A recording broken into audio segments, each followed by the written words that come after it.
Microbial diversity, good or bad? So when we look at the microbiota, the hallmark has been that diversity is a good thing, that we want as many diverse organisms on our skin, in our colon, in our small intestine, in our urogenital tract.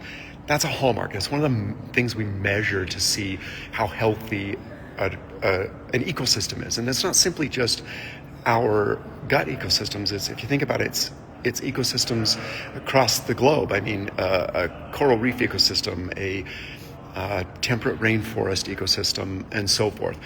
The hallmark is diversity, and yet there's a number of cases, important cases, where we want to look at the diversity and say, okay, is this a healthy diversity, or could there possibly be an unhealthy diversity? And that turns out to be the case. We have situations where there's a number of diseases that when they impact the colon or the small intestine, like SIBO, IBS, we see an increased alpha diversity, and yet when you look more closely at those organisms, what's in fact happening is in the site of inflammation, in this localized area, let's take SIBO for small intestinal bacterial overgrowth, the small intestine has a very predictable diversity and level of organism, and when it overgrows, we've increased the diversity, but the majority of these increases have impacted in what we call maladaptive, or organisms that we don't want in that area, causing issues, not actually contributing to our health.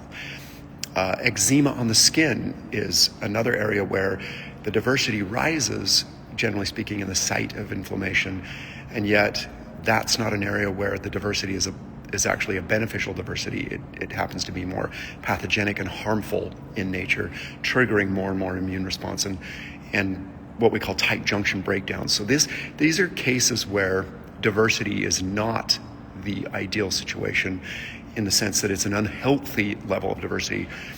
In other words, we have organisms now growing, taking over and taking the place of beneficial organisms, maintaining a general level of diversity, but yet the organisms there are not healthy organisms.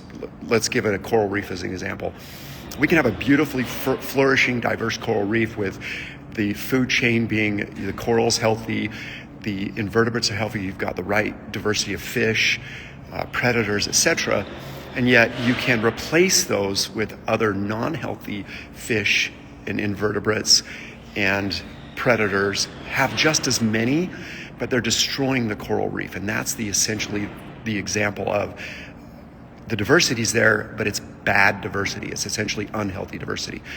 The other cases in recovering from an antibiotic regimen has often led to a diversity, yet it's unwanted or maladaptive diversity. So keep in mind that the measuring stick for diversity is a hallmark, and we want to keep looking at it, but this is where you have to dig deeper into the style of diversity and understand what's going on, whether it be in the colon, on the skin, in the urogenital tract.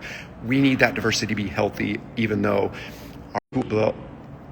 Thank you for your time, and click the link below for more information. Appreciate it.